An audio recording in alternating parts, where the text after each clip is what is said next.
Bon, imposer la cohabitation, ça signifie qu'il faut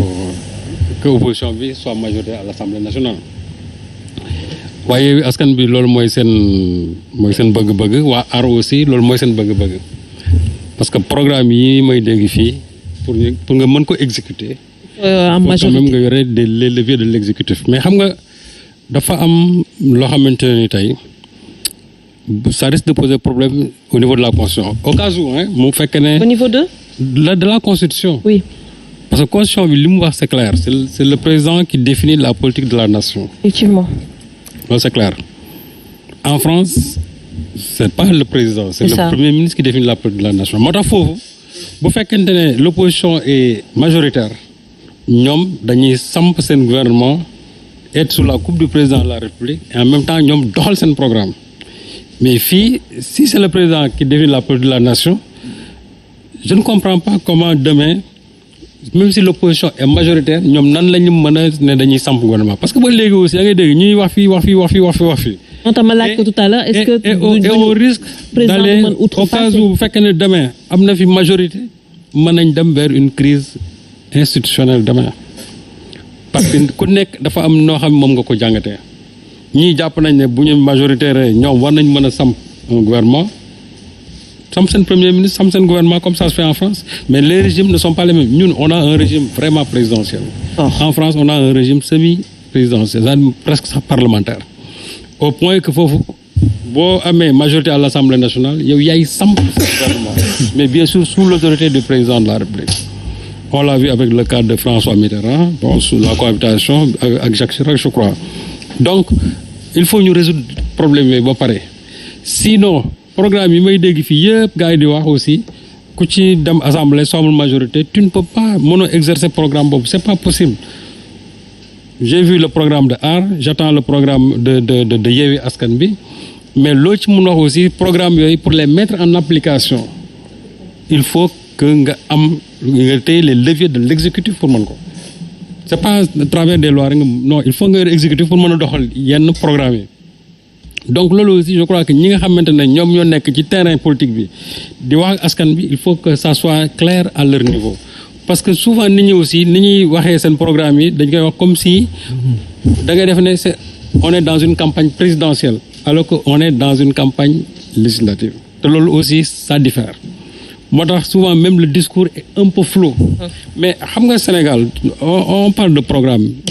Sénégal il faut faire des sondages kan mooy voter fii sur la base d'un programme il y en a pas beaucoup peut-être ñuy wax ne sont des intellectuels rek l'élite mais fii bari na fii vote d'adhésion vote affectif moo fi ëpp exact vote affectif moo fi ëpp fii diw daf ma neex da moom ci moom cofeel diw on est de la même région on est du même patelin et cetera c'est-à-dire ñu ci bëri yooyu la c'est subjectif mais rare nga gis ku ne man damaa jàngat programme yi jàngat naa bi finalement bii laa jël. mais loolu tam il faudrait que ça change Serigne Saliou pour que ñu mën a dem vers jàngat programme yi pour ne pas se tromper. bien sûr mais est-ce que aujourd'hui Sénégal egsi na ci degré vraiment de culture démocratique boobu de maturité démocratique est-ce que egsi nañ foofu egsi guñ foofu aussi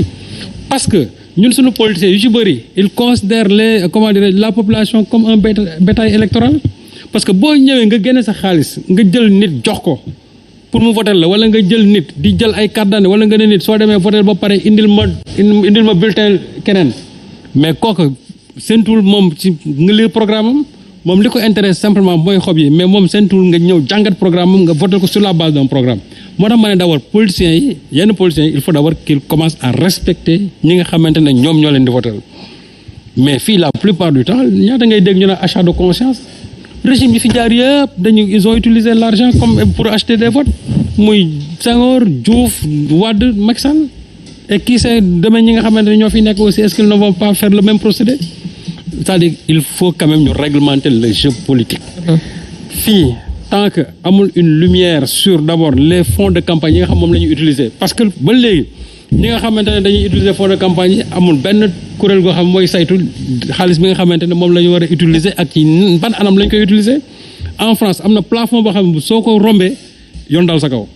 Sarkozy en a été victime mais Sénégal ngay dégg nit ñi mu ne sama campagne 2 milliards laay def 3 milliards laay def 4 milliards laay def milliards yi mënuñu expliquer fu mu koy jëlee alors loolu aussi manque de transparence kooku nag milliards yooyu su ko jëlee bu ko neexee mu dem toute une population mu jënd ñëpp ñu jël xaalis di leen distribuer mais l'argent circule comme c'est pas possible. man élection locale yi fii mais gis naa par exemple au niveau de la Médina mais kër 50 000 finalement les gens à Thiès aussi dans mon quartier aussi c'était la même chose aussi. 50 000 les gens récupèrent les 50 000 def seen poste ba pare pour demee bu la neexee fu nekk ñu dem ñu voté fa donc moo tax programme yi gars yi def nii pour man ñu ci bëri programme yi c'est des programmes cosmétiques c'est bon d'avoir des programmes. mais il faut quand même non bañ ma loolu man je milite pour ça mais dama ne. mais ñi nga xam ne dañuy génne seen programme ba pare te à côté ngay génne sa xaalis di ko jox nit ne ko votel ma kooku tu ne donnes pas ton programme kooku soxla woo yow programme yi moo tax ma ne ñenn ñi programme yi c'est des programmes cosmétiques rek mais en réalité gëmuñu ko et population bi aussi ba léegi tollooguñu foo xamante ne nii dañuy voter sur la base d'un programme. tey boo defoon benn étude scientifique. tu verras que ne au moins 5% de la population kenn du ci voter sur la base de l'étude d'un programme. c'est là nag que le bas blesse et je crois que tey policiers yi ñoom am nañ ci rôle boo xam ne ni war nañ ko jouer c'est-à-dire à lever des consciences lever des masses aussi sur d'abord la valeur d'un programme pendant une élection mais malheureusement les gens aussi les policiers ne croient pas à ça. ñoom li ñu jàpp mooy xaalis ngay joxe wala nga dem proférer des mensonges par-ci par-là peut-être. On vous a entendu dire que vous allez démontrer kan moo nar a gagner par rapport à ces élections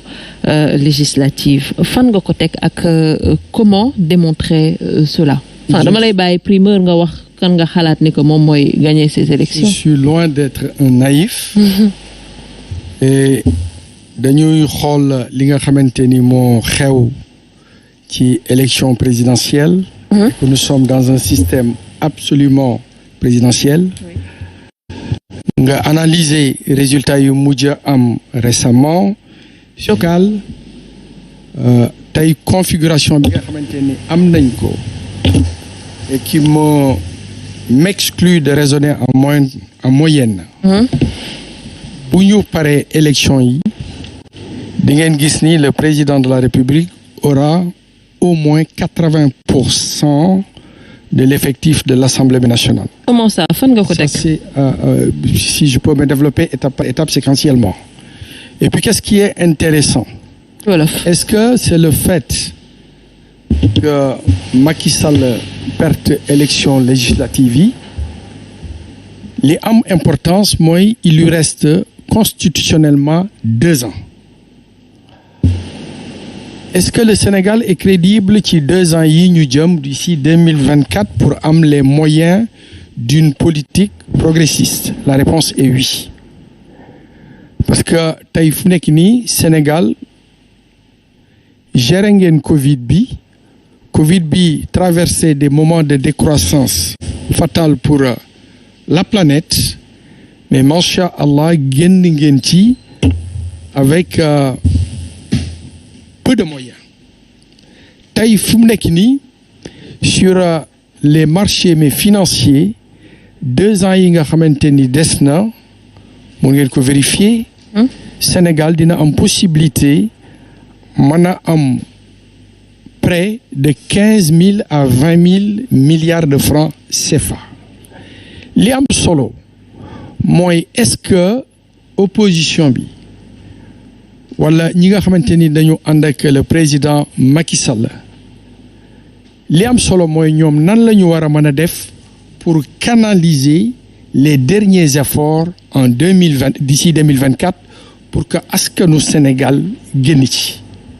léegi na nga ma sur quoi moom la basé wu. Pour dire que le président va gagner à 80%. Le président de la République. Prenons tout simplement le dernier élément bi sama mbokku taalibe bi joxe léegi Sëñ Fallou.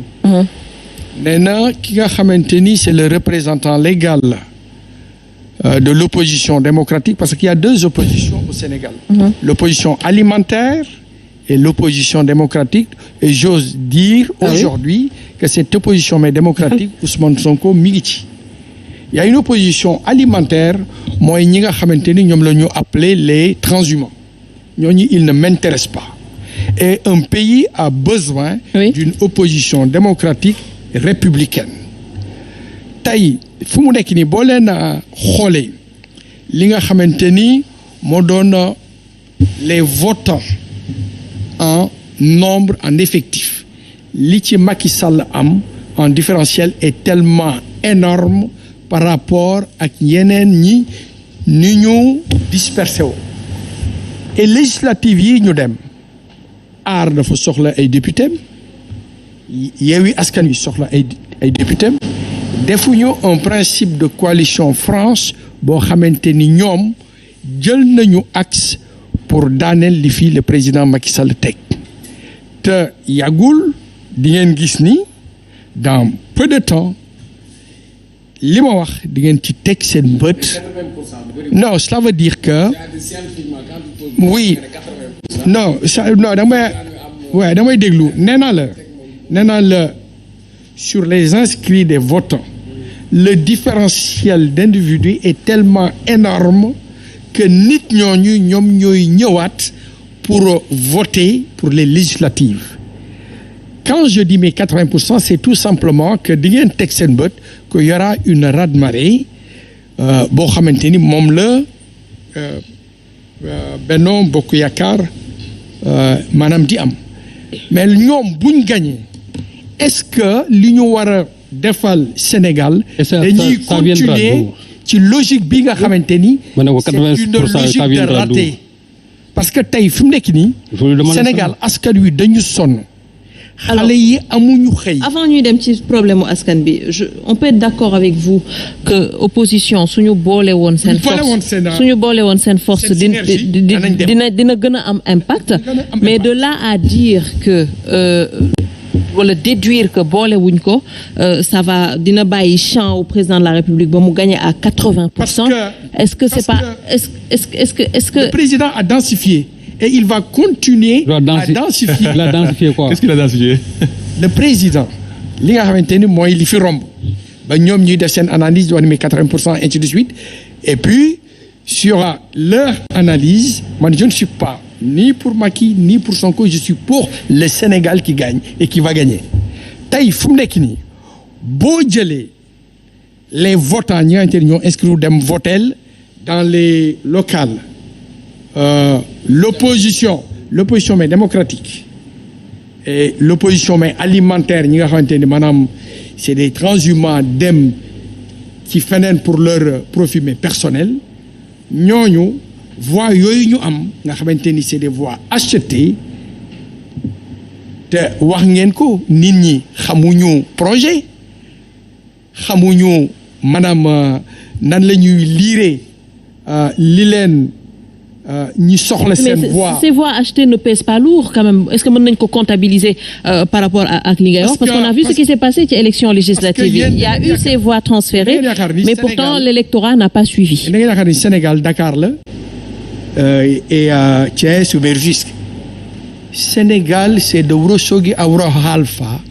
Haworé Hamdalaye te gis nga dëkk yooyu. mais nag sëñ Xaalim da ngay juum xam nga da ngay juum. c'est-à-dire que dëkk yooyu ngay wax. ça ne pèse électoralement parlant ça ne pèse pas lourd tey ma jox la chiffre rek rapidement gis nga soo jëlee baromètre les dernières élections législatives nga jël le président Macky Sall se retrouve avec 41%.